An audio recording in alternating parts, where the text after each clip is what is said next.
Bismillahirrahmanirrahim. Assalamualaikum warahmatullahi wabarakatuh.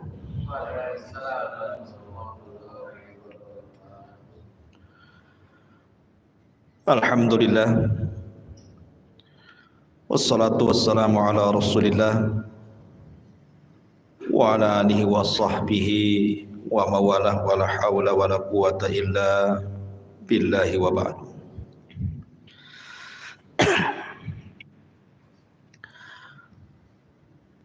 Hadirin dan hadirat yang dimuliakan Allah Subhanahu wa taala. Alhamdulillah, di malam hari ini kembali kita dipertemukan di Masjid Al-Fajri Jodoh Nagoya. Salat dan salam kita hadiahkan kepada Rasul kita Nabi besar Muhammad sallallahu alaihi wa ala alihi wasallam. Pembahasan di malam hari ini biasa kita mengkaji sirah.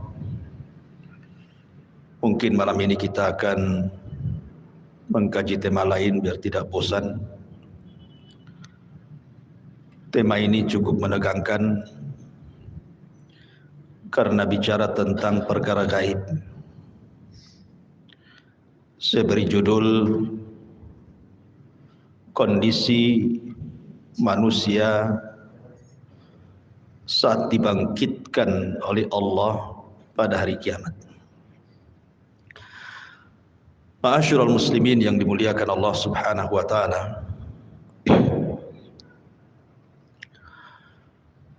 Kita tahu bahwa salah satu yang wajib diimani adalah beriman dengan adanya hari akhir.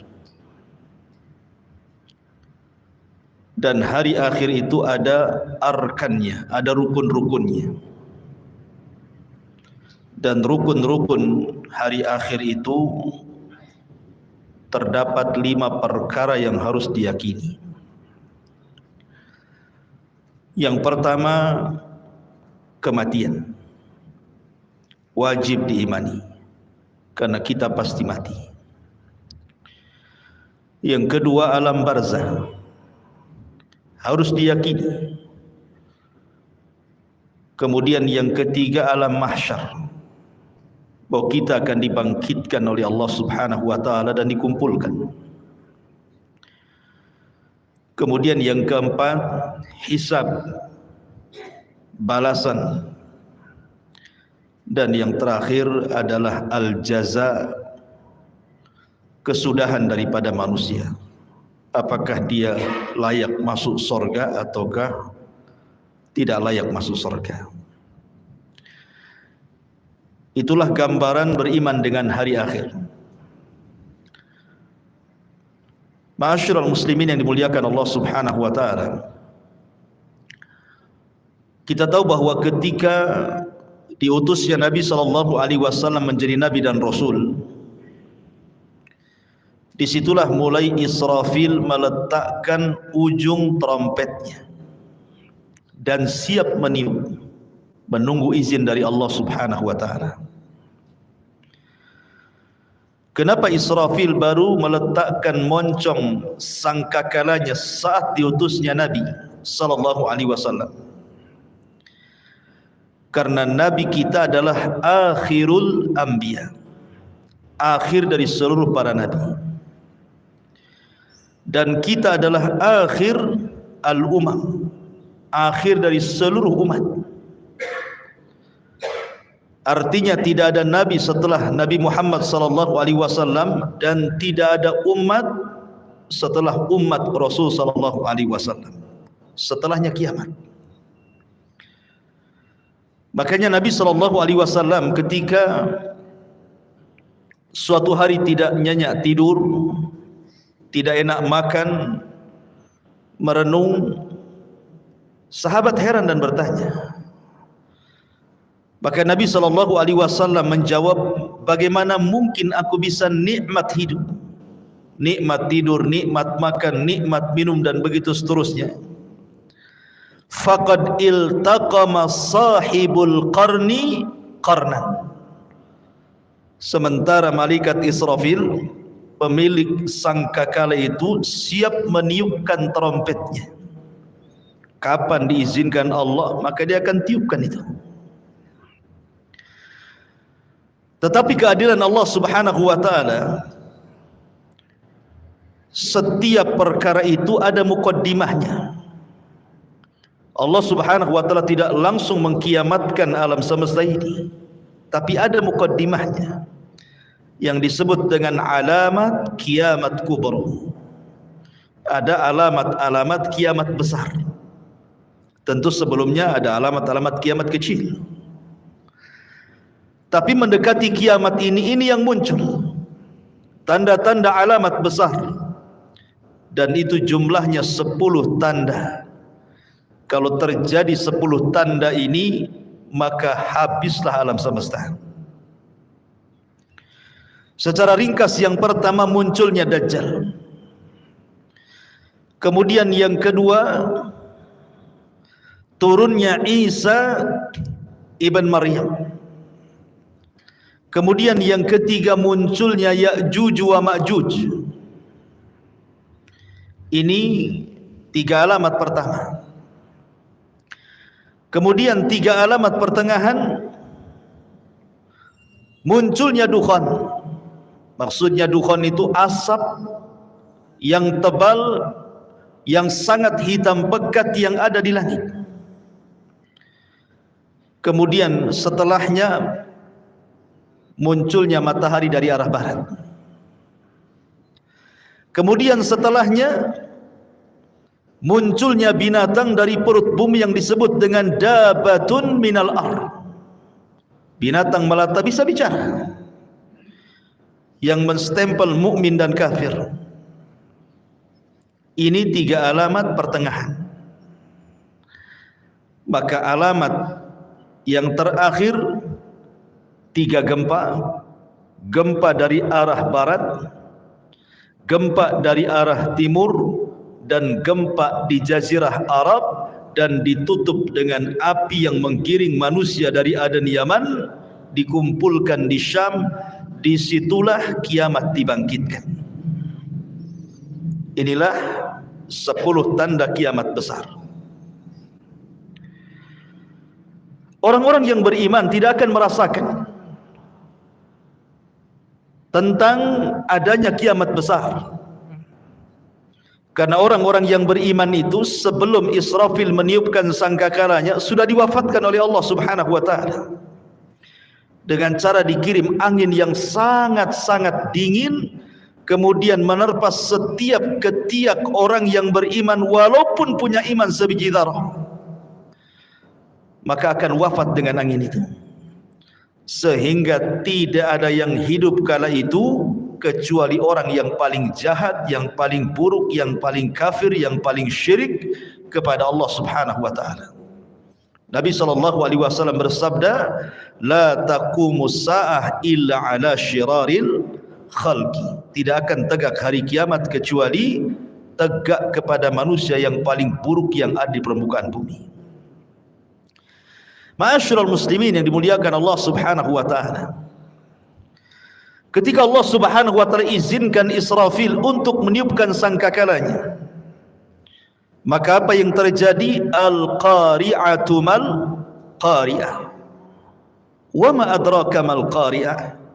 Yauma yakunun nasu kal farashil mabthus. Al-qari'ah itu adalah suara yang keluar dari trompet moncong sangkakala yang ditiup Israfil. Itulah al-qari'ah, diambil dari al-qar', suara yang bisa memecahkan gendang-gendang manusia, dan suara yang bisa mewafatkan semua manusia yang hidup kali itu. Maka sekali tiupan, dan itu menunjukkan kemurkaan Allah Subhanahu wa taala, karena tidaklah mungkin Allah menghancur-hancurkan alam semesta kecuali karena kemurkaannya. Maka kiamat itu karena kemurkaan Allah Subhanahu wa taala. Maka disitulah kita lihat dalam ayat-ayat Al-Quran, di mana wa idzan nujumun tasharat, bintang dijatuh-jatuhkan, wa idzal biharu fujirat, kemudian lautan ditumpah-tumpahkan airnya, kemudian wa idza zulzilatil ardu zilzalaha, kemudian bumi digempa-gempakan. Ma'asyiral muslimin yang dimuliakan Allah Azza wa Jalla, Anda bisa bayangkan ketika terjadi tsunami Aceh, itu hanya sebagian kecil laut yang ngamuk gitu ya, yang marah karena kemarahan Allah Subhanahu wa taala. Dalam hitungan menit bisa menghancurkan bangunan dan melenyapkan banyak nyawa. Itu baru sebagian kecil laut. Ketika terjadi gempa di Jogja, dalam hitungan menit bangunan-bangunan roboh menimpa manusia, bangunan hancur, jiwa-jiwa melayang, dan begitu seterusnya. Begitu juga peristiwa gempa di Lombok, dan saya saksikan sendiri karena saya ke sana. Satu kabupaten rata dengan tanah. Ma'asyiral muslimin yang dimuliakan Allah Azza wa Jalla, ini bagian kecil dari bumi. Bagaimana karena Allah Subhanahu wa taala mengatakan idza zulzilatil ardu zilzalaha.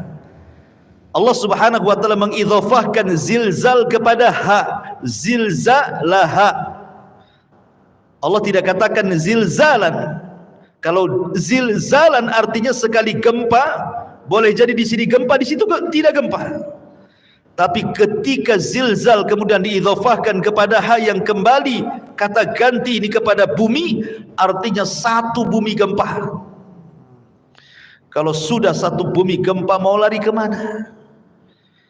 Kalau gempa di Batam bisa lari ke Tanjung Pinang, gempa di Tanjung Pinang bisa lari ke Medan, kan gitu. Tapi kalau di Medan gempa, Tanjung Pinang gempa, Batam gempa, semua daerah gempa, lah mau lari kemana?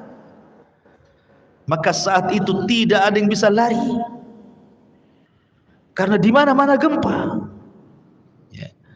Ma'asyiral muslimin yang muliakan Allah Subhanahu wa taala, sampai pada waktunya Allah Subhanahu wa taala mewafatkan semua manusia, semua jin, bahkan semua malaikat. Bahkan malaikat maut Allah wafatkan juga. Ketika malaikat maut ditanya, man baki, siapa yang tersisa dari malaikat yang hidup? Kata malaikat maut, tidak ada kecuali abdukal fakir, hambamu yang fakir ini. Maka Allah mengatakan, maut, mati kamu. Sampai malaikat pencabut nyawa pun mati. Ketika itulah Allah Subhanahu wa taala menggulung langit dan mengepal bumi.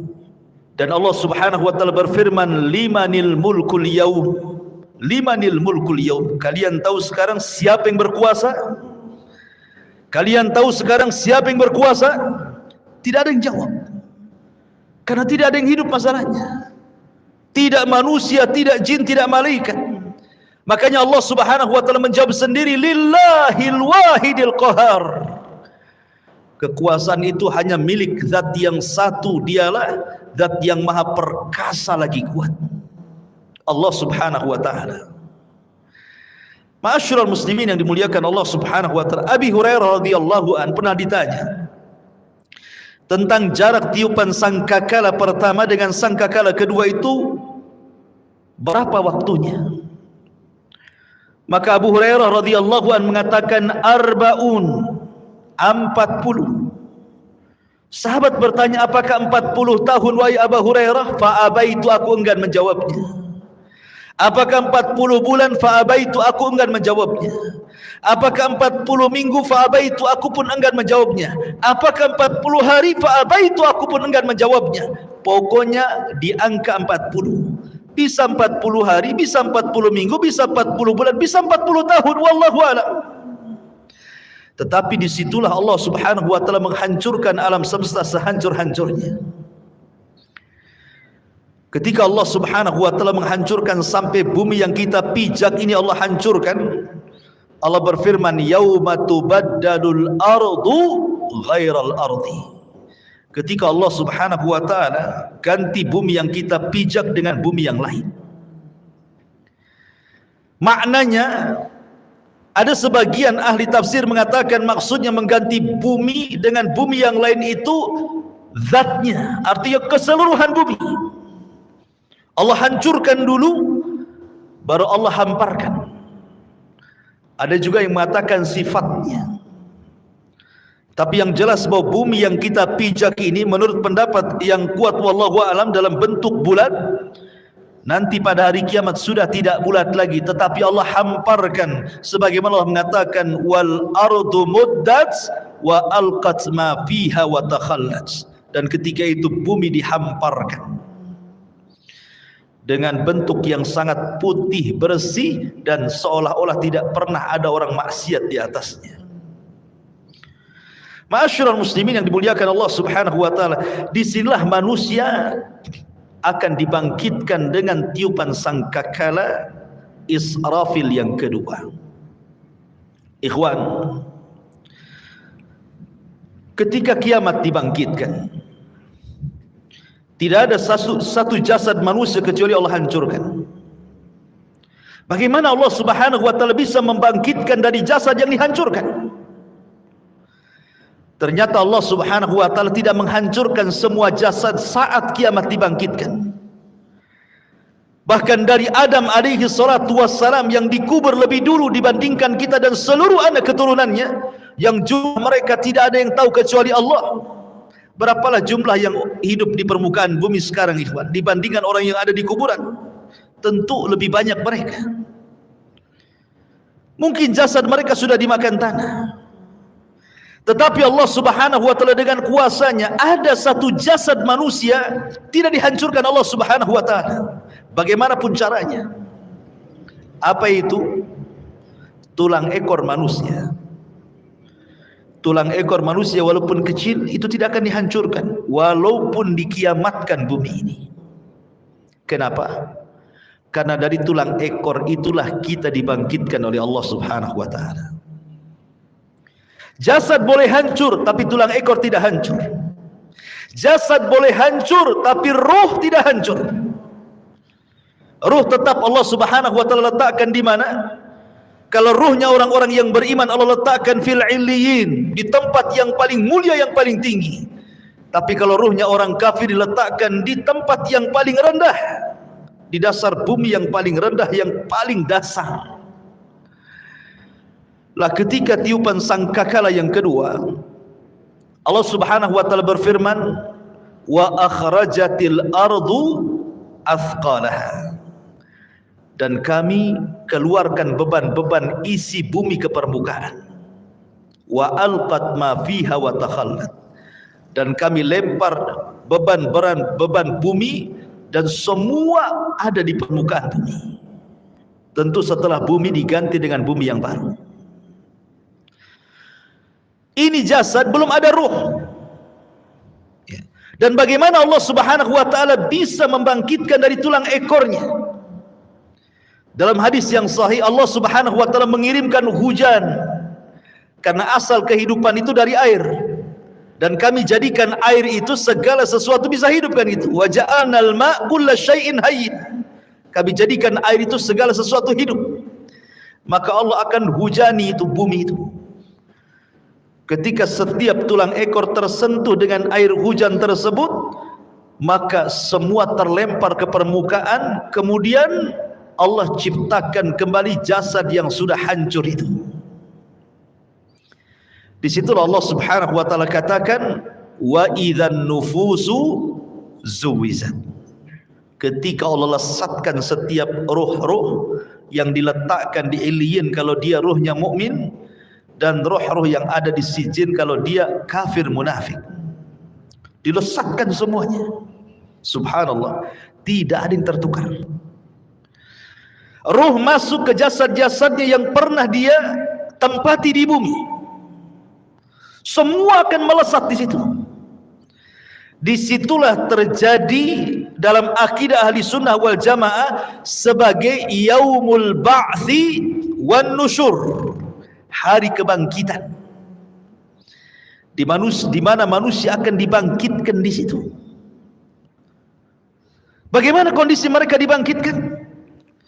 Allah Subhanahu wa taala menyamakan kebangkitan manusia di padang mahsyar itu dengan dua binatang. Pertama dengan laron, dan yang kedua dengan belalang. Adapun dengan laron, Allah Subhanahu wa taala berfirman, Al-qari'atu mal-qari'ah, wa ma adraka mal-qari'ah, yauma yakunu an-nasu kal farash. Farash itu artinya laron yang berhamburan.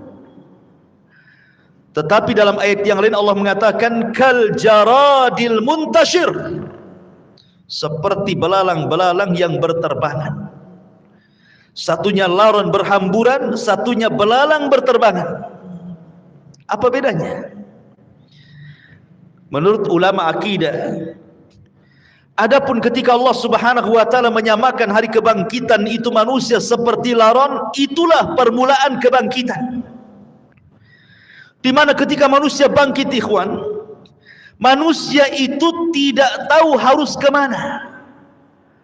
Karena padang pasir itu la ma'lama fi, tidak ada tanda sama sekali. Karena tanah itu putih bersih, tidak ada tanda sama sekali. Ketika di dunia banyak tanda, ini desa, ini kecamatan, ini ibu kota, ini gang, ini jalan, ini lorong, dan begitu seterusnya. Ini kota, ini desa, ini hutan. Di dunia ada maklam, ada tanda. Tapi di akhirat tidak ada tanda masalahnya. Anda mau lari kemana? Mau cari rumah siapa? Sementara ketika Allah Subhanahu wa taala ganti bumi itu datar, tidak ada yang meninggi, tidak ada yang merendah, tidak ada gunung, tidak ada bukit, tidak ada lembah, semua datar. Kenapa Allah ciptakan seperti itu? Supaya menampung manusia sejak zaman Adam sampai yang terakhir mati. Kalau sekarang bumi dalam bentuk sekarang dibangkitkan sejak Adam sampai sekarang, mungkin bumi tidak akan cukup. Karena ada tempat-tempat yang tidak layak dihuni, kan gitu. Tetapi ketika bumi didatarkan, tidak ada yang meninggi, tidak ada yang merendah, tidak ada gunung, tidak ada bukit, tidak ada lembah, semua orang bisa bangkit di situ. Ma'asyiral muslimin yang dimuliakan Allah Azza wa Jalla, ketika awal bangkit itulah Allah mengatakan seperti laron. Antum perhatikan laron, apabila ada lampu datang laron. Laron ini kalau terbang tidak ada aturan. Nabrak kawannya, tiba-tiba besoknya sudah sayapnya bertebaran di mana-mana, jatuh sana kemari, kan? Begitulah kondisi laron. Itulah awal kebangkitan. Manusia lari ke sana, lari ke sini, tidak tahu kemana harus dituju. Nabrak sana, nabrak sini.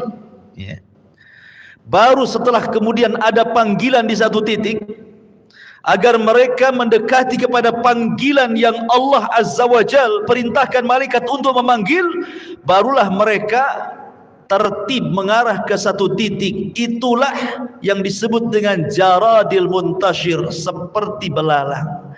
Karena belalang ini kalau terbang bersama koloninya, dia jelas kemana arahnya. Makanya Allah Subhanahu wa taala menyebutkan dengan dua binatang, belalang dan laron. Baru ke satu titik. Ma'asyiral muslimin yang dimuliakan Allah Subhanahu wa taala, di sini ada peristiwa yang luar biasa.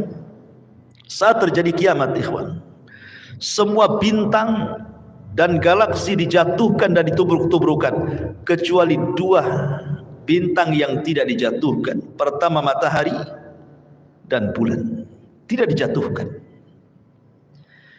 Justru matahari yang tidak mungkin berjumpa dengan bulan. Karena ketika terbenamnya matahari muncul bulan, ketika bulan kemudian terbenam muncul matahari. Tidak mungkin bulan berjumpa dengan matahari. Tapi nanti pada hari kiamat Allah katakan wa jumi'a syamsu wal qamar. Allah gabungkan matahari dan bulan jadi satu. Inilah makhluk yang Allah Subhanahu wa taala kemudian diletakkan di atas kita 1 mil pada hari kiamat. Sampai rawi hadis ragu-ragu tentang bahasa mil dalam hadis itu. Apakah mil itu maknanya jarak? Ya, ada meter, ada kilo, ada mil. Ataukah mil itu alat untuk bercelak yang hanya 1 jengkal di atas kepala? Wallahu alam, kata perawi hadis ini. Anggaplah 1 mil itu di atas kepala itu maksudnya mil jarak. Itu saja ikhwatu fiddin sudah luar biasa panasnya. Apalagi kalau di atas kepala. Padahal di dunia ini Allah Subhanahu wa taala sudah berikan keadilan kan. Di mana matahari diletakkan pada porosnya, disesuaikan dengan daya kehidupan manusia. Sehingga manusia tidak terlalu kedinginan, tidak terlalu kepanasan. Allah letakkan persis di porosnya. Kalau seandainya matahari yang di porosnya ini mendekat sedikit ke bumi, terbakar bumi. Kalau seandainya matahari di porosnya menjauh dari bumi, bekulah bumi. Makanya Allah letakkan itu supaya tidak beku dan tidak terbakar, pas di tempatnya. Tetapi Allah Subhanahu wa taala pada hari kiamat Allah kumpulkan matahari dan bulan. Walaupun kesudahannya matahari dan bulan ini kemana? Dimasukkan ke dalam jahanam. Sampai sahabat bertanya, Rasul, apa dosa matahari? Kenapa dimasukkan ke dalam jahanam? Maka Rasul mengatakan, dimasukkan matahari dan bulan bukan berarti dua makhluk ini berdosa, tidak.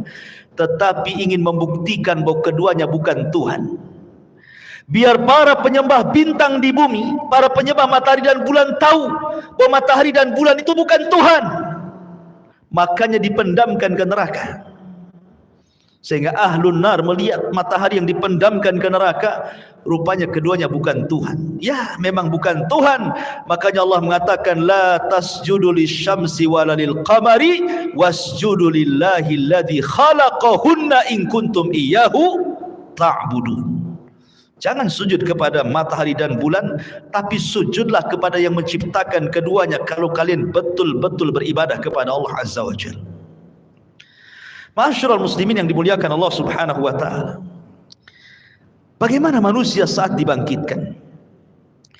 Nabi sallallahu alaihi wasallam bersabda, yuhsyarun nas yaumal qiyamah khufatan uratan ghurlan buhman.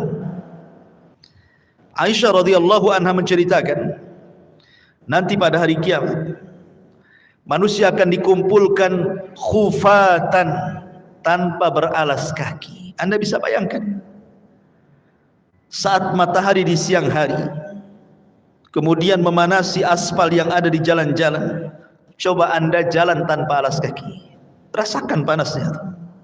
Atau di gurun pasir gitu ya.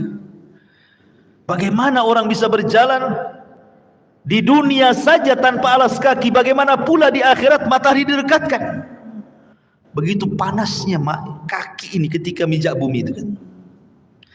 Kemudian kata Rasul sallallahu alaihi wasallam, khufatan uratan, tanpa ada baju lengket di badan. Tidak pakai baju, tidak pakai celana. Tidak ada yang menyelimuti badannya, satu helai kain pun tidak ada di badannya. Bayangkan matahari dekat tuh. Kita saja ya kan itu ya, apabila telanjang di tengah matahari terik siang-siang itu panasnya luar biasa. Ini telanjang bulat. Kemudian kata Nabi sallallahu alaihi wasallam, khufatan uratan ghurlan, kembali tidak dikhitan. Waktu kita dikhitan, kita dibuang kulit, kemaluan, kemudian entah berantah kulit itu.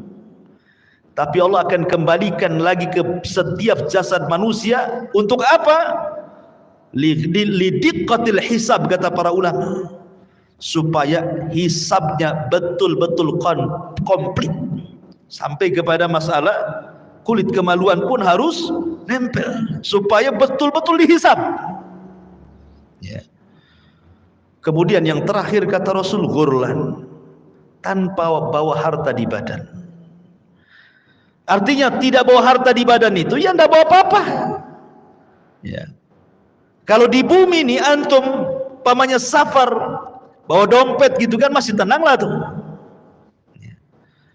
Tetapi jangan lagi dompet, jangan lagi kartu ATM, pakaian pun tidak, celana pun tidak, celana dalam pun tidak gini.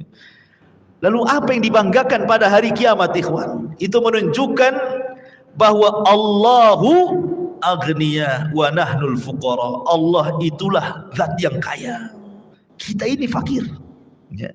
Karena nggak ada bawa apa-apa. Apa yang mau dibanggakan pada hari kiamat? Dibangkitkan tuh semua akan sama. Baik para raja yang dibangkitkan seperti itu, para menteri yang dibangkitkan seperti itu, orang-orang kaya yang dibangkitkan seperti itu, orang miskin juga sama. Semua sama. Tidak ada yang dibanggakan pada hari itu di hadapan Allah Subhanahu wa taala, dan tidak ada yang disombongkan pada hari itu. Ma'asyiral muslimin yang dimuliakan Allah Subhanahu wa taala. Ada sebuah hadis yang dikeluarkan Imam Muslim. Nabi SAW mengatakan, yub'atsu kullu 'abdin 'ala ma mata 'alaihi. Manusia akan dibangkitkan pada hari kiamat sesuai dengan kondisi saat dia mati. Walaupun sebagian ulama hadis mengatakan bahwa hadis ini maksudnya dibawa ketika sakaratul maut. Bahwa manusia itu saat kematiannya disesuaikan dengan kebiasaan hidupnya, gitu maksudnya. Kalau kebiasaan hidupnya dia baik, insya Allah akan diwafatkan dengan cara husnul khatimah. Kalau kebiasaan hidupnya jahat, bisa saja dia diwafatkan dalam su'ul khatimah. Tapi ada juga yang mengatakan dari kalangan muhadditsin bahwa hadis ini berbicara tentang kebangkitan. Manusia itu akan dibangkitkan sebagaimana saat dia mati. Makanya Nabi SAW, kenapa ketika orang-orang yang haji itu, yang masih menggunakan kain ihram, kemudian qadarullah meninggal, kata Nabi SAW, suruh dikafani dengan ihramnya kan? Karena dia akan bangkit pada hari kiamat, dan dia akan menggunakan pakaian itu sambil mengucap labbaik Allahumma labbaik.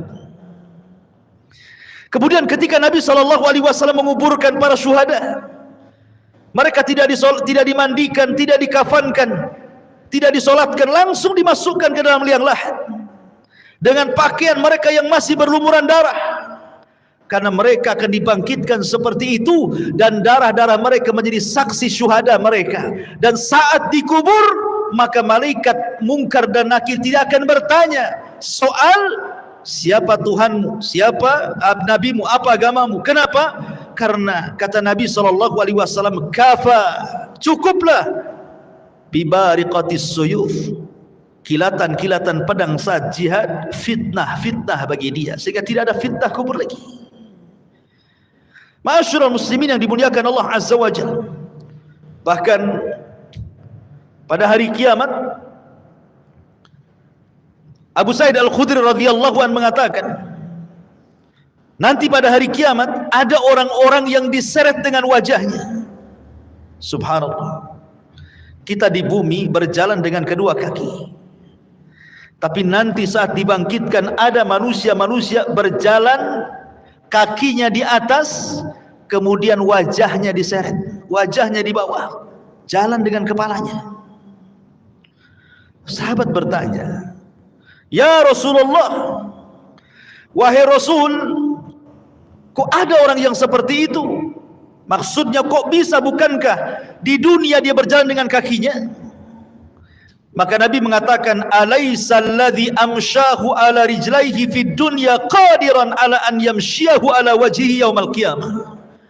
Kata Nabi SAW, bukankah ketika di bumi dia bisa berjalan dengan kedua kakinya? Siapa yang menjadikan dia bisa berjalan seperti itu? Allah. Maka sebagaimana Allah mampu menjalankan manusia di bumi dengan kedua kakinya, maka Allah pun mampu menjalankan dengan wajahnya pada hari kiamat. Dan mereka orang-orang kafir. Bahkan subhanallah, al-jaza min jinsil amal, ikhwan. Balasan itu sesuai dengan amalannya. Ada manusia saat dibangkitkan itu kecil, ya. Di tengah manusia yang besar-besar, dia dibangkitkan seperti semut, sehingga dia harus terseok-seok menghindari langkah kaki orang yang lari ke sana kemari. Lihatlah semut kecil kan. Kalau seandainya kita melihat semut kecil kemudian kita jalan, terkadang ada semut yang kita injak. Jadi ada ketika dibangkitkan itu, manusia dibangkitkan seperti seekor semut kecil sekali.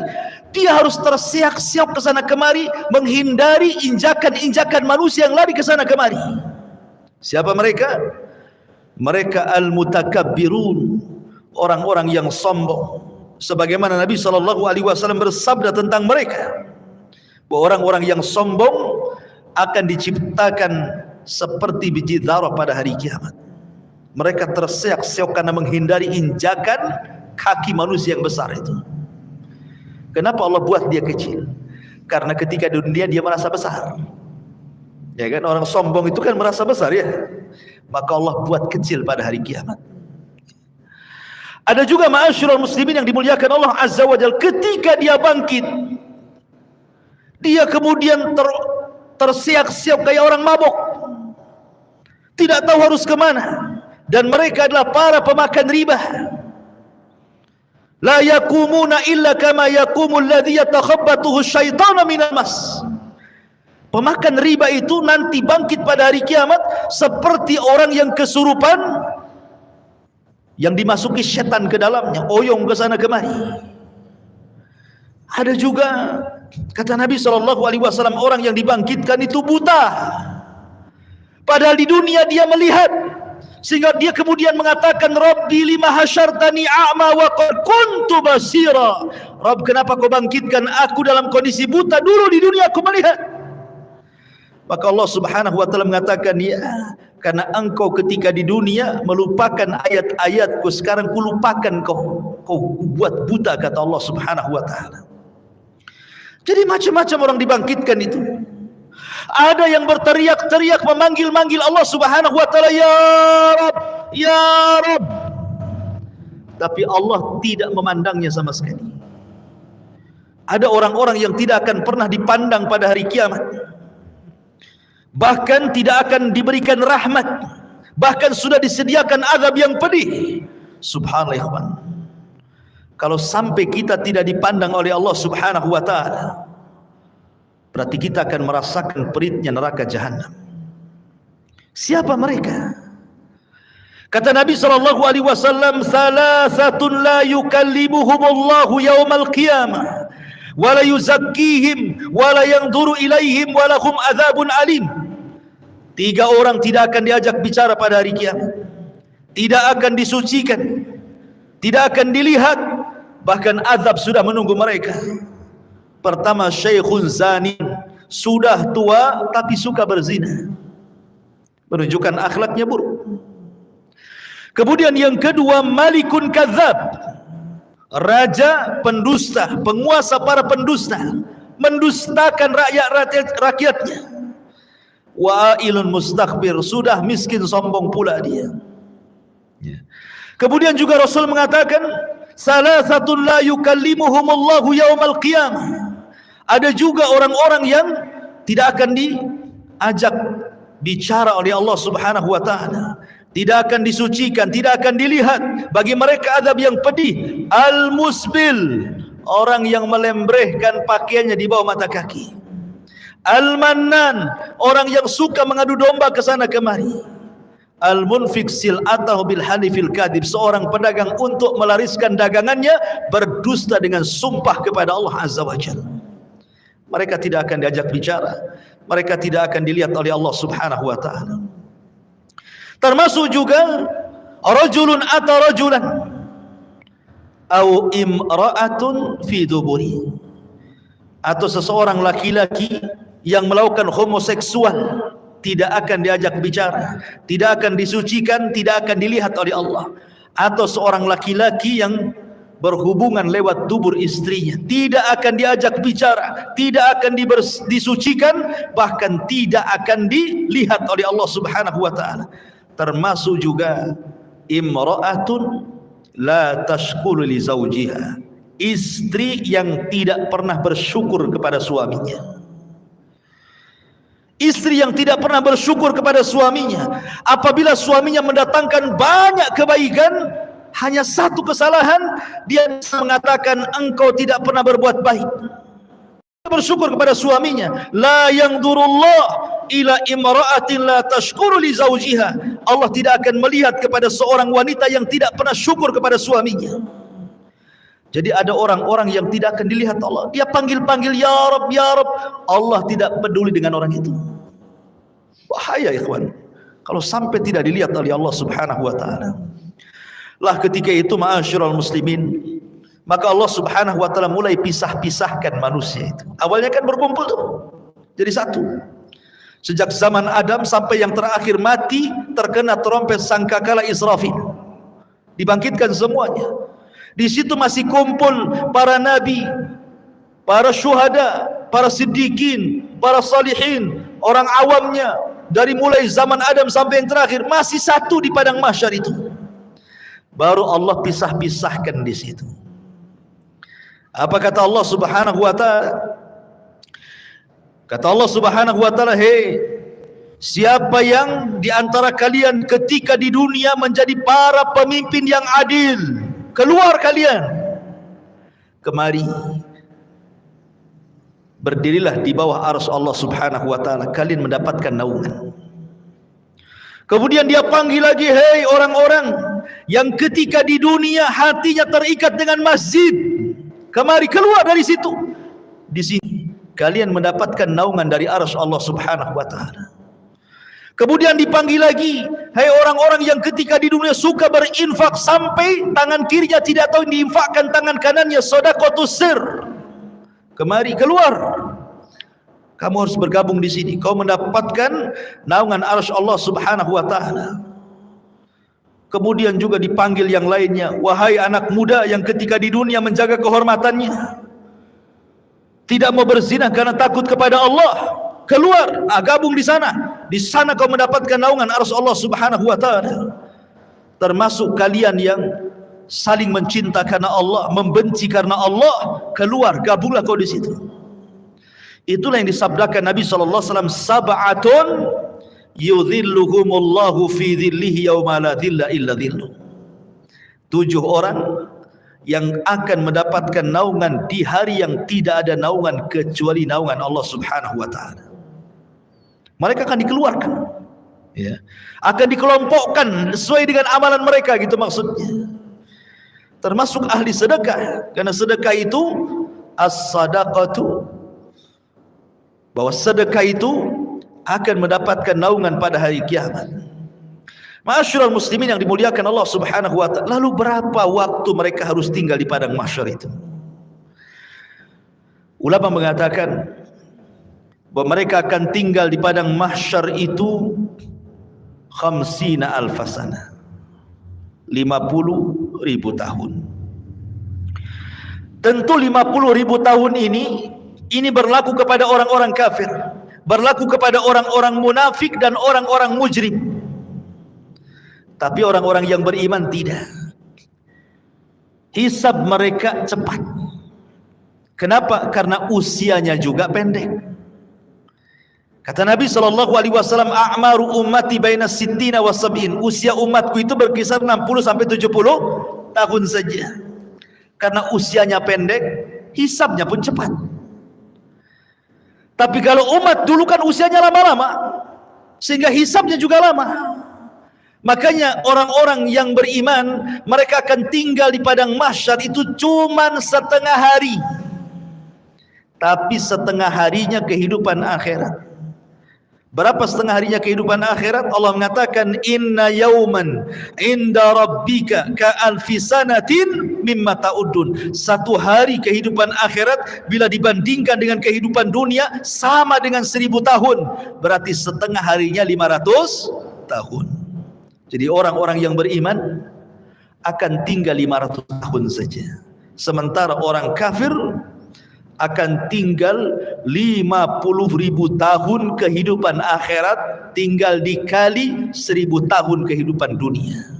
Berapa lama mereka harus tinggal di situ, ikhwan? Begitulah Allah Subhanahu wa taala hendak mengadili mereka seadil-adilnya. Ma'asyiral muslimin yang dimuliakan Allah Azza wa Jalla. Jadi manusia itu dibangkitkan dengan berbagai macam gaya. Makanya Allah mengatakan ashtatan liyurau a'malakum. Ashtat, ya. Ashtat itu artinya bangkitnya macam-macam. Ya, tadi ada yang buta, ada yang oleng gitu ya. Ada yang kepalanya di atas, kepalanya di bawah, kakinya di atas gitu ya. Ada yang kemudian pincang jalannya, macam-macam orang itu dibangkitkan. Kemudian habis itu dikelompok-kelompokkan, ahli sedekah dengan ahli sedekah, ahli Quran dengan ahli Quran, ahli solat dengan ahli solat, dan begitu seterusnya. Ma'asyiral muslimin yang dimuliakan Allah Azza wa Jalla, disinilah banyak peristiwa. Banyak peristiwa yang akan dilalui. Apa saja peristiwa setelah kematian itu? Kalau boleh saya singkat, nanti saya bentangkan sedikit. Yang pertama sudah saya jelaskan, kebangkitan. Yang kedua, hasyar, pengumpulan manusia di padang mahsyar. Kemudian yang ketiga, al-haud, telaga. Manusia akan minum dari telaga. Kemudian yang keempat, syafaat. Syafaatul uzma. Orang meminta syafaat kepada para nabi. Kemudian yang kelima, dimulai hisab. Kemudian yang keenam, barulah kemudian diterbangkan catatan. Baru ada yang mengambil dengan tangan kanan, tangan kiri dan di belakang punggungnya. Kemudian yang nomor 7, barulah ada mizan, timbangan. Kemudian yang nomor 8, barulah kemudian jahanam didatangkan, kemudian jembatan diletakkan di bawah jahanam. Di atas jahanam, bawahnya jahanam, itulah titian siratal mustaqim. Jisrun mamdudun fawqa jahannam. Sebuah titian, bawahnya jahanam. Kemudian manusia akan lewat di titian itu. Kemudian yang nomor berapa? 9. Manusia akan kumpul di kontor. Disinilah akan terjadi kisos. Tapi kisosnya sesama orang yang beriman. Tapi kalau kisosnya sesama orang kafir sebelum titian siratal mustaqim. Baru setelah di kontor, barulah mereka akan berjubel di pintu-pintu surga. Baru setelah itu, tidak ada yang bisa membuka pintu surga kecuali Nabi SAW. Baik, kita urai sedikit. Tadi sudah jelaskan, yang pertama hari kebangkitan, manusia dibangkitkan. Kemudian dikumpulkan. Ketika manusia tertidur dan cukup lama, kemudian terbangun, pasti yang Anda rasakan akan merasakan haus yang luar biasa. Iya kan? Kalau tidur lama gitu kan, bangun pasti pengen minum. Seperti Anda juga pengen minum. Bismillah, minum dulu. Masya Allah. Jadi ketika mereka kehausan ini, maka mereka mencari air. Setiap para nabi Allah Subhanahu wa taala sudah berikan telaga. Likullin nabi haudun. Setiap nabi diberikan telaga. Dan telaga yang paling besarlah telaga Nabi kita Muhammad sallallahu alaihi wasallam. Maka umat Rasul sudah diarahkan ke masing-masing nabinya. Termasuk kita umat Islam diarahkan kepada telaga nabi kita. Telaganya sangat besar. Airnya putih, lebih putih dibandingkan susu, kata Rasul. Lebih manis dibandingkan madu. Dan satu kali minuman tidak akan haus selamanya. Dan tidak akan rebutan karena gelasnya sejumlah bintang yang ada di langit, kata Nabi.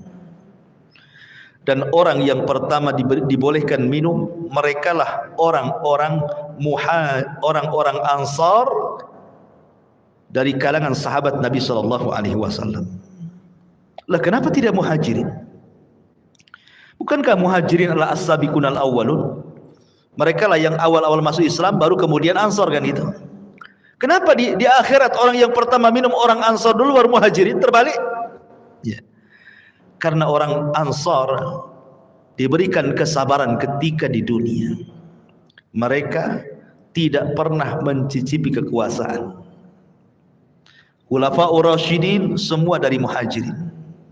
Abu Bakar muhajirin, Umar muhajirin, Uthman muhajirin, Ali muhajirin, Hasan bin Ali muhajirin. Ganti ke kekuasaan kerajaan. Raja yang pertama Muawiyah ibn Abi Sufyan muhajir. Runtuhnya Bani Umayyah, berdiri Bani Abbasiyah, semua dari Mekah muhajirin. Semua kekuasaan itu dari muhajirin. Orang Ansar itu tidak pernah jadi raja. Mereka jadi rakyat. Makanya kata Nabi SAW, sabarlah kalian. Kalian akan mendapatkan nanti raja-raja yang zalim. Boleh jadi mungkin yang menguasai kalian itu raja-raja zalim. Tapi kesabaran kalian akan mendapatkan hasil sampai kalian menemui aku di mana? Di telagaku, kata Nabi. Makanya mereka orang yang pertama minum. Orang-orang Ansar atau penduduk Yaman yang awal-awal masuk Islam, baik dari kalangan manusia atau kalangan jinnya. Baru setelah itu Muhajirin. Baru setelah itu para ulama. Baru setelah itu umumnya umat Rasul, sampai yang terakhir datang sekelompok umat Rasul hendak minum. Tiba-tiba dihalau para malaikat, tidak boleh. Nabi SAW kasihan dan mengatakan, ummati itu umatku, biarkan wahai malaikat, biar dia minum. Tapi kemudian Rasul diberitakan bahwa mereka tidak layak minum. Kenapa? Ya Muhammad, innaka la tadri ma ahdatsu ba'daka innahum ghayyaru wa baddalu. Wahai Muhammad, engkau tidak tahu apa yang terjadi sepeninggalmu. Mereka itu sudah merubah ajaran-ajaranmu. Mereka itu sudah menjauhi sunnah-sunnahmu. Mereka tidak layak minum dari telagamu. Makanya ulama mengatakan orang yang tidak akan minum dari telaga Rasul, pertama orang murtad, tidak akan minum. Yang kedua orang munafik, tidak akan minum. Yang ketiga orang yang mereka selalu menyelisih sunnah Rasul dari kalangan ahli bidah. Kemudian yang keempat para murtakib al-kabair, orang-orang yang senantiasa terus melakukan dosa besar. Mereka tidak layak minum dari telaga Nabi SAW. Padahal ikhwan, meminum dari telaga Rasul itulah yang menentukan nasib kita saat di padang mahsyar. Karena ketika matahari didekatkan, kita merasa haus. Sementara Rasul mengatakan siapa yang meminum satu teguk saja dia tidak akan haus selamanya, kan? Artinya bisa meringankan beban saat matahari didekatkan sebenarnya. Baru setelah kemudian mereka minum, ada yang minum, ada yang tidak. Kemudian mereka berkumpul lagi di padang mahsyar, dibiarkan oleh Allah Subhanahu wa taala. Dengan matahari didekatkan, kemudian keringat dicucurkan, sampai-sampai keringatnya membanjiri, sampai kalau seandainya ada perahu dijalankan, perahu bisa jalan di keringatnya. Karena ada yang tenggelam selutut, ada yang tenggelam sepusat, ada yang tenggelam sedada, ada yang tenggelam telinga, ada yang tenggelam betul-betul dengan keringatnya, sesuai dengan amalannya. Ya, ma'asyiral muslimin, ini menakutkan karena kumpulnya mereka saja sudah menakutkan. Kenapa menakutkan? Karena ketika di kuburan saja mereka sudah takut. Kan kalau orang-orang yang beriman masuk kuburan itu dibentangkan surga, ya kan? Ketika dia sanggup menjawab pertanyaan malaikat, siapa Tuhanmu? Allah. Siapa Nabimu Muhammad? Apa agamamu? Islam. Allah akan mengatakan dari langit, an sadaqa abdi, hambaku telah benar. Kalau begitu, bentangkan pintu dari surga, hantarkan makanan, hantarkan minuman, hantarkan pakaian, hembuskan angin dari surga supaya wangi kuburannya, kan itu. Artinya dia bisa melihat surga di kuburan. Tapi orang kafir, munafik dan ahli dosa, ketika dia tidak sanggup menjawab apa kata Allah, sempitkan kuburan sesempit-sempitnya, kan itu. Kemudian bentangkan neraka di hadapannya. Makanya ketika kemudian terjadi hari kiamat, mereka sudah melihat neraka saat di kuburan tuh. Makanya mereka sudah ketakutan luar biasa. Dari situlah akhirnya kemudian ketika Allah biarkan saja di padang mahsyar seperti itu, mulailah orang-orang berakal di antara mereka datang kepada Adam. Ya Adam, anta abul bashar, kau ini bapak manusia. Isfa' lana ila rabbik, mintalah syafaat kepada Rabbmu. Ala tara ila ma nahnu fi, tidakkah kau iba kepada kami, lihat kondisi kami. Tapi Adam mengatakan tidak bisa, karena aku sudah pernah melakukan maksiat sehingga Allah murka, dan kemurkaannya tidak pernah terjadi sebelum dan sesudahnya. Sebaiknya kau kenuh saja, datang kepadamu. Sama juga jawabannya. Kata Nuh, sebaiknya kau datang kepada Ibrahim. Sama pula jawabannya. Tidak bisa juga. Kata Ibrahim, sebaiknya kau datang kepada Nabi Musa. Musa pun sama. Bahkan kata Musa, sebaiknya datang kepada Isa. Jadi antara Adam, Nuh, Ibrahim, Musa, Isa, semua mengatakan nafsi, nafsi, urus diri kalian, katanya. Kata Isa bin Maryam, sebaiknya kalian datang kepada Muhammad sallallahu alaihi wasallam. Maka mereka datang kepada Rasulullah. Baru Nabi SAW tidak menolak permintaannya dan mengatakan, ana laha, kan ku coba terus. Maka Nabi SAW berangkat sendiri, kemudian mendekati arsy Allah, kemudian sujud di bawah arsy dengan sujud yang sangat lama. Kemudian Allah datang dan mengatakan, irfa ra'saka ya Muhammad. Kata Allah Subhanahu wa taala, angkat kepalamu wahai Muhammad. Sal qul tusma, sal tu'ta, ishfa tushaffa. Katakan kau didengar, minta kau diberi, mintalah syafaat, ku beri kau syafaat, kata Allah. Ini yang disebut dengan syafaatul uzma, syafaat khusus yang hanya diberikan kepada Rasul kita, tidak diberikan kepada para nabi. Dan orang yang paling bahagia dengan syafaat Rasul, kata Abu Hurairah radhiyallahu an, dalam hadis Abu Hurairah, Nabi sallallahu alaihi wasallam bersabda, as'adun nas bi syafaati man qala la ilaha illallah. Orang yang paling bahagia dengan syafaatku, kata Rasul, adalah orang yang mengucapkan kalimat la ilaha illallah. Tentu bukan hanya lisan, artinya orang yang menegakkan tauhid, tidak melakukan kesyirikan. Yang sekarang lagi merebak para perdukunan itu syirik-syirik semua tuh. Ya, jangan percaya kepada mereka. Kalau harus percaya kepada dukun, percayalah ke dukun urut, kan itu. Jelas-jelas ngurut dia kan. Nggak ada mantranya yang ngurutnya. Dukun bayi, ya kan. Kalau dukun santet nggak usah percaya. Dukun ramal apalagi, ya. Jadi ma'asyiral muslimin yang dimuliakan Allah Azza wa Jalla, setelah syafaat, apa yang terjadi? Setelah syafaat, ardul a'mal. Allah akan memperlihatkan amalan kita, ikhwan. Liyurau a'malahum. Allah akan perlihatkan amalan kita. Makanya ada hadis yang mengatakan, nanti pada hari kiamat akan didatangkan manusia membawa pahala sebesar Bukit Tihamah. Coba bayangkan, Bukit Tihamah itu besar. Ya, lebih besar daripada Uhud, cuman lebih kecil daripada Uhud. Cuman kata Nabi, nanti pada hari kiamat ada orang bawa pahala sebesar Bukit Tihamah. Diperlihatkan amalannya besar sekali. Tiba-tiba kemudian amalan itu dihilangkan. Gara-gara apa? Karena orang itu suka bermaksiat sendirian. Dia bermaksiat sendirian. Kok bisa maksiat sendirian? Nah, inilah ini alat maksiat sendirian. Ini alat maksiat sendirian. Cukup saya dan handphone saja. Itu maksiat sendirian, dalam kamar sendirian, nyumpet apa antum ya. Entah lagi nyebar hoax di situ. Copy paste hoax, ya kan? Atau apalah yang dilihat di situ. Ya.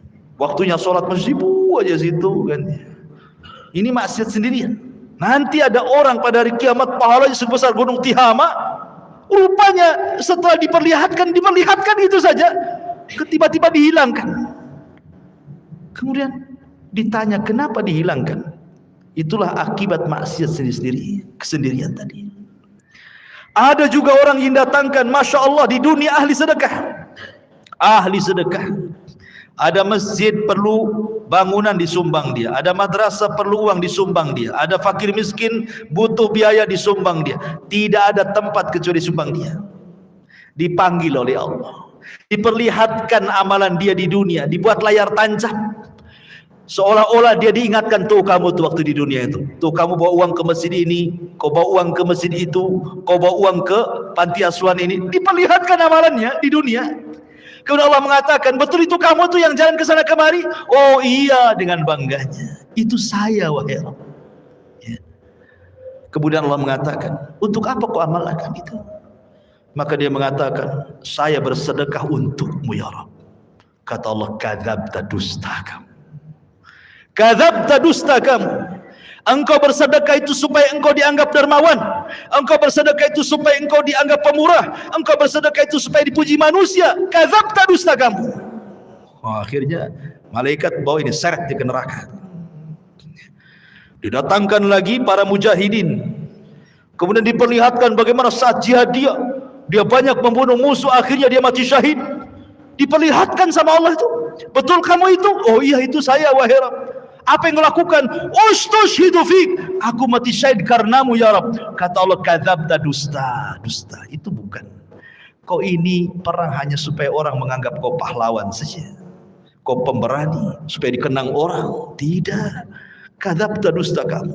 Seret, masukkan dia ke neraka. Didatangkan lagi orang pakar Quran, alim bil Quran. Sehari-harinya dia baca Quran, dia ajarkan Al-Quran, dia baca Quran, dia tegak kepada Allah dengan Al-Quran. Diperlihatkan, betul kamu itu yang semalaman salat dengan membaca Al-Quran? Oh iya, itu saya, wahai Rabb, katanya. Untuk apa kau lakukan? Oh, qara'tu fikal Quran, aku baca Quran untukmu ya Rabb. Kadzabta, dusta kamu membaca Quran itu supaya manusia menganggap kau qari, ahli pakar Quran, hebat dalam Quran, dan begitu seterusnya. Kadzabta, dusta kamu. Seret ke neraka. Jadi ada orang-orang yang diperlihatkan amalannya, itu disebut ardul a'mal namanya. Baru setelah ardul a'mal masuk pada perkara hisab. Ikhwan, hisab ini mencakup pertama orang kafir, kedua orang munafik, ketiga orang yang beriman. Adapun orang kafir ada yang mengatakan tidak dihisab. Apa yang mau dihisab? Amalannya sudah lebur-lebur. Makanya Allah mengatakan a'maluhum karamadin istaddat bihi, amal mereka sudah habis, ludas di dunia saja nggak diterima. Lalu apa yang mau dihisab? Ada yang berpendapat tidak akan dihisab orang kafir, langsung ke jahanam. Tapi ada yang mengatakan tetap dihisab, hanya sekedar formalitas untuk menunjukkan keadilan Allah Subhanahu wa taala. Orang munafik lebih jahat dibandingkan orang kafir. Maksudnya munafik i'tiqad ya, bukan munafik amal. Apa bedanya munafik i'tiqad dengan amal? Kalau munafik i'tiqad itu zahirnya Islam, hatinya kafir. Jadi dia masuk Islam dengan badannya, keluar dari Islam dengan hatinya. Tapi kalau munafik amal ini masih muslim, dia hanya meniru sifat munafik. Kalau ngomong dusta, kalau janji khianat, itu munafik amal namanya. Beda ya. Dia tidak dikeluarkan dari Islam. Jadi munafik yang dikeluarkan dari Islam itu yang mendohirkan Islam, menyembunyikan kekufuran, seperti orang-orang orientalis dan begitu seterusnya. Ya, kan ada orang-orang misionaris yang ingin memurtadkan kaum muslimin, pura-pura masuk Islam. Gitu ya. Adapun hisabnya orang-orang mukmin ada dua.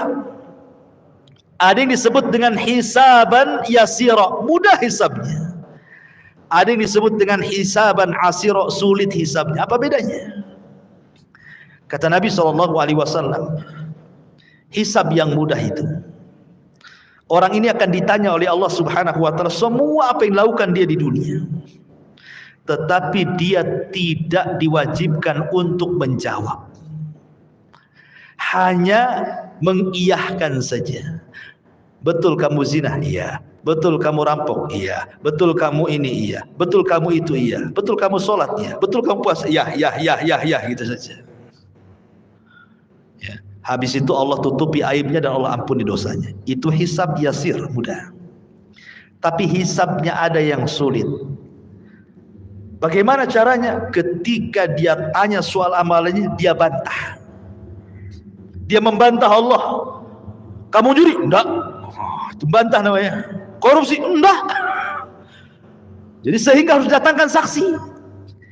Kata Nabi SAW, manukisha udzib. Siapa yang ketika dihisab ada bantah-bantahan, maka akan diazab orang ini. Ya. Itulah disebut hisaban asir, hisab yang sulit. Kalau dia sampai bantah-bantahan, berarti dia mendapatkan hisab yang sulit. Tapi kalau tidak ada bantah-bantahan, dia hanya sekedar ikrar, menetapkan apa yang ia lakukan saja, habis itu Allah tutup dan Allah ampuni, berarti dia mudah hisabnya. Ya. Itulah yang disebut dengan hisab mudah dan hisab sulit. Lah, setelah kemudian manusia dihisab, baru terjadi tatayurus suhuf. Suhuf diterbangkan. Disuruh kita mengambil catatan kita masing-masing. Orang-orang yang beriman dengan bangganya dia ngambil dengan tangan kanannya. Kemudian dia mengatakan kepada manusia, "Iqra kitabak," lihat bukuku, baca katanya. Dia sudah tahu isinya apa. Tetapi orang-orang kafir, dia ambil dengan tangan kirinya dan dia mengatakan, "Duhai, kiranya aku tidak pernah punya catatan seperti ini." Datang orang munafik, diambil lagi dari belakang punggung dengan tangan kirinya lagi. Ya. Baru setelah itu terjadi mizan, timbangan. Apa yang ditimbang? Badannya, amalannya, dan catatan yang dibawanya. Faman thaqulat mawazinu fahuwa fi isyatir radiyah. Kalau berat timbangan kebaikannya, dia akan mendapatkan kehidupan yang diridhoi oleh Allah. Faman khaffat mawazinu fa ummuhu hawiyah wa ma adraka ma hiya narun hamiyah. Tapi yang kemudian khaffat, ringan kebaikannya, berat pula keburukannya, maka dia masuk ke neraka hawiyah. Ya. Ma'asyiral muslimin yang dimuliakan Allah Subhanahu wa taala. Baru setelah proses mizan, timbangan, baru kemudian Allah Subhanahu wa taala akan datangkan apa? Jahannam. Allah mengatakan waji'a bi jahannam. Pada hari itu akan didatangkan neraka jahannam. Waji'a bi jahannam yauma idzin yatadzakkarul insan. Ketika jahannam dihadirkan, barulah ingat manusia, kenapalah di dunia saya seperti ini, seperti itu. Kemudian malaikat akan datang bersaf-saf, wal malaku saffan saffa. Disitulah Allah Subhanahu wa taala akan datang dan akan mengajak bicara satu persatu hamba-hambanya. Ada yang diajak bicara, ada yang tidak diajak bicara, sebagaimana sudah saya jelaskan tadi. Ya. Baru setelah itu titian dibentangkan, jisrun mamdudun fawqa jahannam. Jadi akan diletakkan semacam jisr. Jisr itu jembatan. Ya. Yang Nabi SAW katakan tentang masalah jembatan ini, kalau boleh saya ringkas, jembatan ini amat sangat licin. Jembatan ini menggelincirkan. Jembatan ini memiliki besi pengait yang sangat besar. Jembatan ini mudah terpeleset karena bukan lurus tetapi berbelok-belok dan bergerak. Jembatan ini lebih halus dibandingkan rambut, lebih tajam dibandingkan pedang. Ya, jembatan ini akan membelah telapak kaki manusia, sehingga tidak semua orang selamat dari titian ini. Lah ketika jembatan ini dibentangkan, kemudian Allah mengatakan wasiqal ladzina kafaru ila jahannama zumara. Allah langsung masukkan orang kafir, tidak pernah masuk titian orang kafir itu, langsung dimasukkan ke dalam jahannam. Sehingga yang tersisa cuma dua, mukmin dan kafir. Lalu Allah berikan cahaya untuk modal melewati titian itu. Ada yang seperti kilat atau di ujung saja. Ada yang seperti kuda balap atau di ujung saja. Ada yang seperti pelari kencang atau di ujung saja. Ada yang jalan, ada yang merangkak, ada yang jatuh bangun, begitu seterusnya. Karena ada kalalib di situ, ada kait mengait, ya, yang ujungnya seperti duri dan akan menghantam siapa saja. Kemudian kalau sudah terlempar dari jisr itu, dari titian itu, maka akan sampai dasar jahanam itu setelah 70 tahun. Karena Rasul yang mengatakan, ketika ada suara dor gitu kan, Rasul mengatakan di hadapan para sahabat, tahu enggak kamu suara apa itu? Sahabat enggak tahu. Itulah batu yang dilempar dari atas titian setelah 70 tahun baru sampai sekarang dasarnya katanya. Nauzubillah. Ya. Ma'asyiral muslimin yang dimuliakan Allah Azza wa Jalla. Baru setelah kemudian mereka bisa menyeberangi titian, ada yang berhasil, ada yang tidak. Sampai di sini lelahnya? Tidak, masih lelah lagi. Ada namanya kontor. Kontor itu tempat kisos. Ingat, kontor itu hanya bagi orang yang beriman saja. Tapi kalau kisosnya antar orang kafir atau orang mukmin mendolimi orang kafir atau orang kafir mendolimi orang yang beriman, itu sebelum titian. Karena orang kafir tidak mungkin naik ke titian. Jadi kalau ada orang Islam mendolimi orang kafir, terjadi kisos di sini. Kalau ada orang kafir mendolimi orang kafir, terjadi kisos di sini. Termasuk juga binatang akan dikisos. Sampai Rasul mengatakan, binatang yang bertanduk dengan binatang yang tidak bertanduk, yang ketika di dunia ditanduk-tanduk sama binatang yang bertanduk, akan didatangkan tuh, dicabut tanduknya, kemudian diletakkan ke yang tidak bertanduk. Allah mengatakan, tanduklah dia sebanyak dia menanduk kamu di dunia. Disaksikan oleh manusia itu kisos kepada binatang itu, semua akan dikisos. Ya. Yang buaya makan kambing gitu ya. Kemudian harimau makan kancil, semua akan terjadi kisos. Tapi selesai kisos, selesai hisab, apa kata Allah? Kuni turaba, jadilah kalian tanah. Maka binatang-binatang itu semua jadi tanah. Orang-orang kafir menyaksikannya, tiba-tiba mereka mengatakan, ya laitani kuntu turaba. Duhai kiranya aku jadi tanah seperti binatang itu, kata. Mungkin tidak, mustahil. Ya. Lah ini kalau kisosnya sebelum titian ini bagi orang-orang kafir, sementara kisosnya orang-orang yang beriman setelah titian. Inilah yang dikenal dalam hadis Nabi SAW sebagai hadis muflis namanya. Hadis orang bangkrut. Kata Nabi, atadruna mal muflis hadil ummah? Tahu enggak kamu orang bangkrut di antara umatku ini? Sahabat ya polos saja, orang bangkrut ya orang gulung tikar, usahanya kolab, enggak punya dinar, enggak punya dirham. Oh, itulah orang bangkrut katanya. Kata Nabi, bukan. Orang bangkrut itulah orang yang datang dengan pahala salat, pahala puasa, pahala zakat, pahala-pahala lain-lainnya. Di satu waktu dia pernah mendolimi si fulan, mencaci maki, memukul si fulan, menumpahkan darah si fulan, mengambil harta si fulan, dan begitu seterusnya. Di sini terjadi antara barter pahala dan dosa. Jangan ke situ dulu kamu, sini. Dulu kau memukul saya. Mana pahalamu? Diambil pahalanya. Mau pergi lagi ke pintu surga, tunggu dulu. Dulu kamu mencaci maki saya. Sini pahalamu. Berangkat lagi, tunggu dulu. Dulu kau yang menginjak kaki saya. Tunggu dulu. Akhirnya banyak orang yang minta pahala dia, habis pula pahalanya. Ketika habis pahalanya, masih ada juga. Ingat gak? Dulu kau yang ambil uang saya. Sini pahalanya. Saya tak ada pahala. Tak apa kau tak ada pahala, aku punya dosa. Nih dosaku ambil. Gitu kan? Datang lagi. Dulu kau pernah menzalimi saya. Mana pahalamu? Tidak punya. Nggak apa-apa. Nih dosaku ambil. Bayangkan coba. Makanya Rasul mengatakan orang ini disebut orang bangkrut. Kalau ibarat pedagang itu modal habis, hutang pula numpuk. Orang ini habis pahalanya diberikan orang, dosa pula ditanggung dia, gitu maksudnya ya.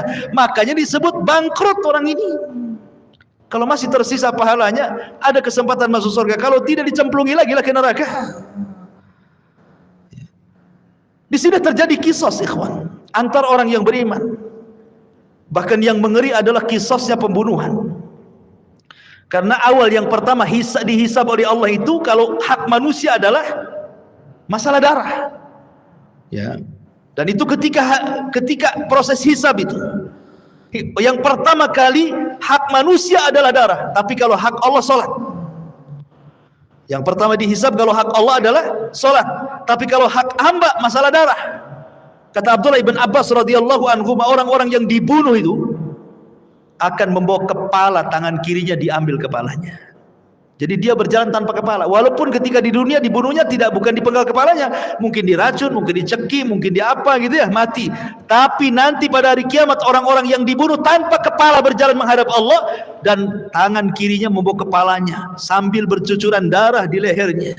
Kemudian tangan kanannya membawa pembunuhnya dihadapkan kepada Allah. Kemudian dia mengatakan, ya Rabb, sal hadza lima qatalani. Ya Rabb, tanya orang ini, kenapa dia sampai membunuh? Tanya, ya. Karena pembunuhan itu kan sebagaimana sabda Rasul nanti di akhir zaman, al-qatil la yadri fi ma qatal wal maqtul la yadri fi ma qutil. Orang yang membunuh bingung kenapa dia bisa membunuh, orang yang dibunuh lebih bingung lagi kenapa saya bisa dibunuh. Karena dalam Islam itu aturan bunuh membunuh sudah ada, qisas. Atau dia berzina dan sudah menikah, atau karena dia murtad, dijelaskan begitu ya. Tapi gara-gara rebutan parkir bunuh-bunuhan, gara-gara waris bunuh-bunuhan, gara-gara masalah sedikit utang piutang bunuh-bunuhan, ini akan terjadi qisas. Dan qisas ini akan diulang. Walaupun di dunia qisas ini berlaku, tetap akan diulang. Karena yang namanya qisas itu belum memuaskan sebuah keadilan, walaupun sesuai dengan syariat Islam. Apalagi tidak sesuai dengan syariat Islam. Yang sesuai dengan syariat Islam saja tidak memenuhi keadilan. Contoh, si A membunuh si B, yang satu preman, yang si B ini orang soleh. Si B ini dia penopang keluarganya, yang satu ini preman. Dibunuhlah orang baik ini, kemudian datang ke mahkamah Islam, diponis qisas, dibunuh premannya, akhirnya sama-sama mati kan. Tapi bagi keluarga belum ada keadilan. Ini yang mati orang baik ya, ketika dia sudah meninggal akhirnya terputuslah nafkah ke keluarganya. Ini yang preman dibunuh lagi, yang keluarganya aja nggak suka dia preman, biarkannya dia mati kan. Jadi belum memenuhi keadilan kan hati kita ini. Maka di akhirat diulang lagi supaya memenuhi keadilan. Makanya ketika masuk surga, kata Ibnu Utsaimin rahimahullahu taala, wa naza'na ma fi sudurihim min ghillin ikhwana, tidak ada lagi dendam, tidak ada lagi marah ya, tidak ada lagi dendam kesumat, betul-betul dihilangkan dalam hatinya. Karena sudah ada kisah 2 kali kan, ingin menghilangkan dendam kesumatnya. Ketika masuk surga semua jadi satu hati ya. Jadi terjadi kisah tuh. Kembali ke kontora. Setelah kontora itulah adalah pintu-pintu surga. Disitulah manusia berjubel di pintu-pintu surga. Kata Rasul, sayati alaikum zaman kadidu minaz ziham, akan datang waktunya manusia berdesak-desakan di pintu surga. Tidak ada yang bisa membuka pintu surga. Sampai pun Adam tidak bisa membuka pintu surga, kecuali Nabi kita Muhammad SAW. Ana awal man aftatihu babal jannah, saya orang yang pertama kali membuka pintu surga. Ketika Rasul buka pintu surga, tiba-tiba ada wanita mau mendahului masuk ke dalam surga ya. Ada perempuan lari mau mendahului Nabi masuk surga. Kata Rasul, tunggu dulu, siapa kamu? Maka wanita dia mengatakan, saya wanita yang merawat banyak anak yatim ya. Dari sini kata para lihat bagaimana para pengkafil yatim berdua sama masuk ke dalam surga. Itulah yang dinamakan ana wa kafilul yatim fil jannati kahataini. Aku dan para perawat anak yatim itu seperti ini di surga, kata Nabi. Ya kan? Tetapi yang jelas bahwa di sini Rasul yang pertama kali masuk surga ya bukan wanita ini. Cuma dia mau bersama Nabi, mau mendahului Nabi, cuma di stop kan gitu ya.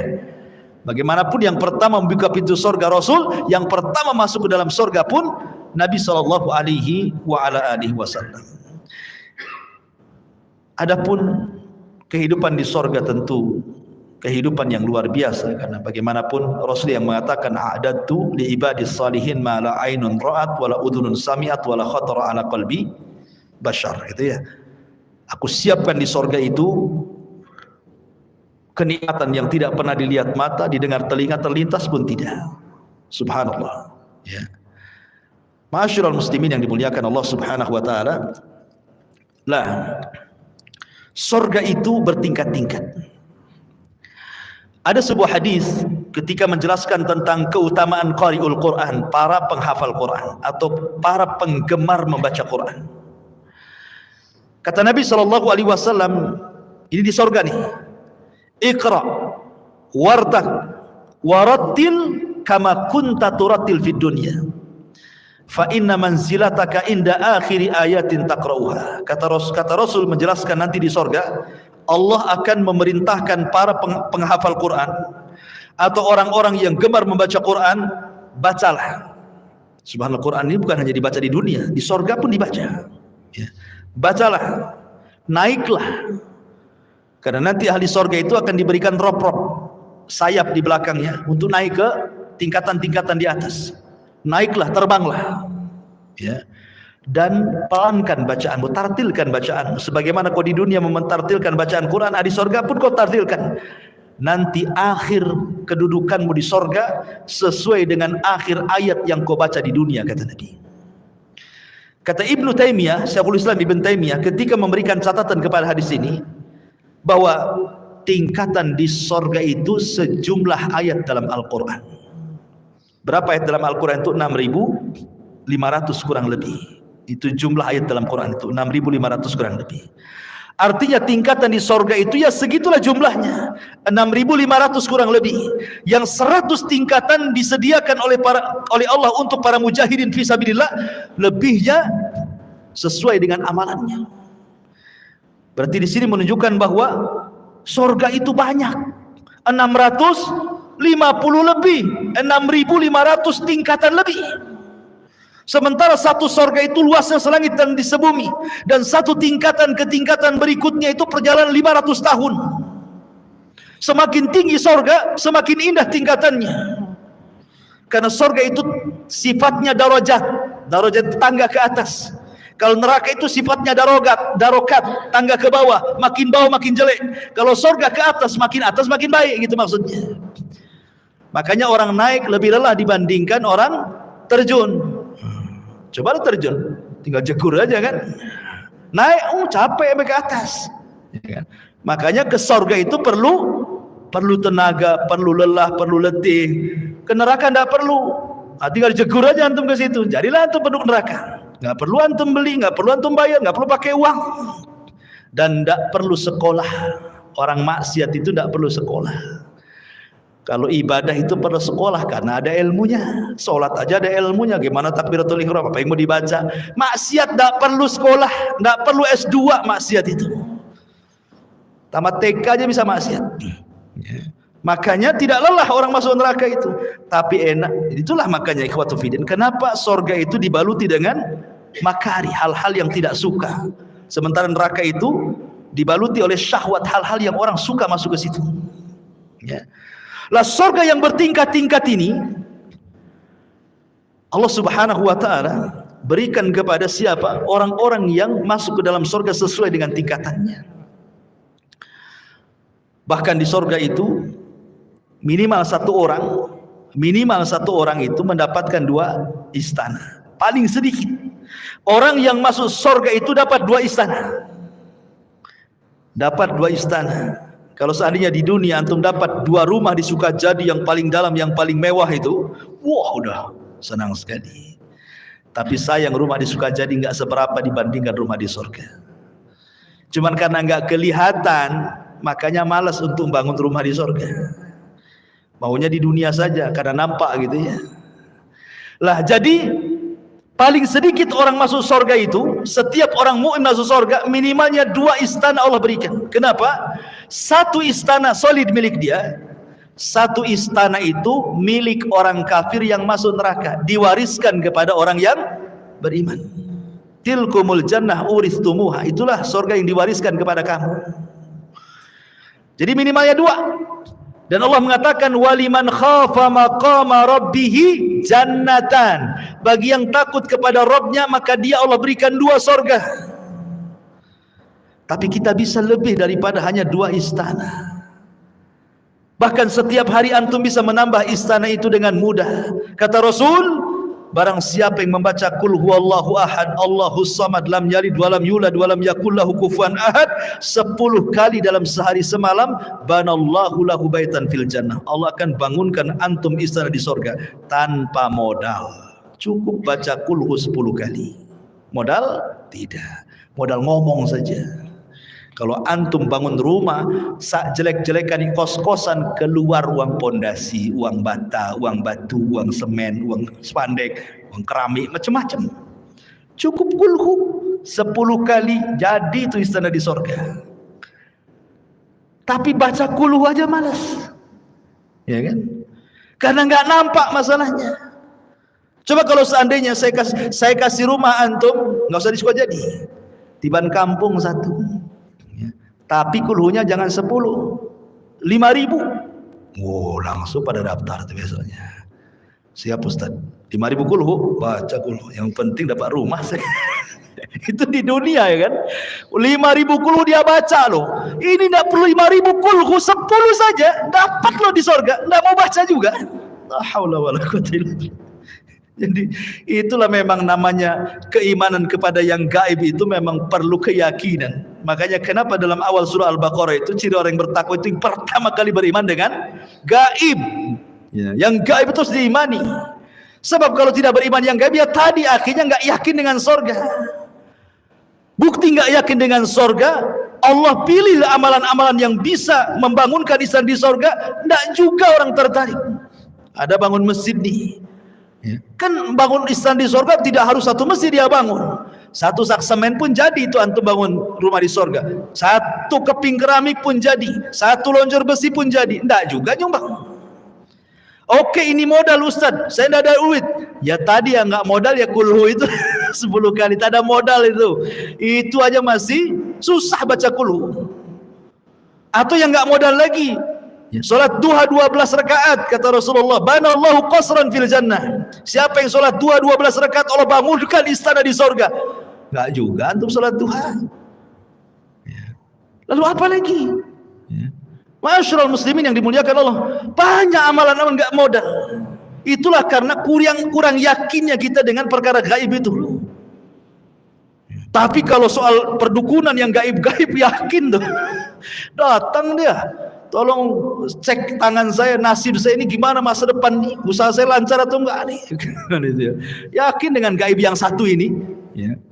Masyarul muslimin yang dimuliakan Allah Azza wa Jalla. Jadi surga yang bertingkat-tingkat itu, maka tingkatan tinggi semakin baik semakin baik. Dan ingat, sorga itu bukan hanya sekedar istana. Ya, di situ juga ada view-nya, ada sungainya, ada tamannya, ada roof-roofnya, ada bahkan ada kamar terbuat dari kaca, bayangkan. Terbuat dari kaca, ghuraf namanya. Kamar itu persis terbuat dari kaca. Yura dhahiruha batinuha. Orang dalam melihat keluar, orang luar melihat ke dalam. Ya bahasa kita rumah kaca lah. Kan sekarang kan lihatlah rumah-rumah minimalis itu kan cantik tuh kalau dikasih kaca itu kan. Di mana tuh ghuraf itu? Di atas. Kalau kita ini di dunia bangun satu bangunan di atas, harus ada tiang dari bawah nopang tuh. Di sorga tak ada. Tak ada tiang, ya gitu saja kamar. Ustaz, gimana saya kesananya katanya. Antum pikir antum di sorga kayak apa? Terbang antum ke sana. Ya. Karena semua binatang di sorga itu, jangankan kita, binatang di sorga semua terbang. Makanya bahasa Quran itu lahmi tair. Tair itu artinya burung. Ya, daging burung gitu ya. Jadi semua binatang itu kata para ulama terbang di sorga itu. Tidak ada binatang melata kayak di bumi itu berjalan di, tidak ada, semua terbang. Antum aja terbang. Ya. Masyarul muslimin yang dimuliakan Allah, intinya bahwa kalau cerita tentang surga nggak ada habisnya. Kita akan terhayal ke sana. Kalau cerita neraka sudahlah Ustaz, sekali aja lah. takut katanya. Intinya bahwa inilah manusia saat kebangkitan. Mudah-mudahan ada manfaatnya. Insyaallah kita lanjutkan dan kesempatan. Subhanakallah bihamdika asyhadu an la ilaha illa anta astaghfiruka wa atubu ilaik. Allahu ta'ala alam. Assalamualaikum warahmatullahi wabarakatuh.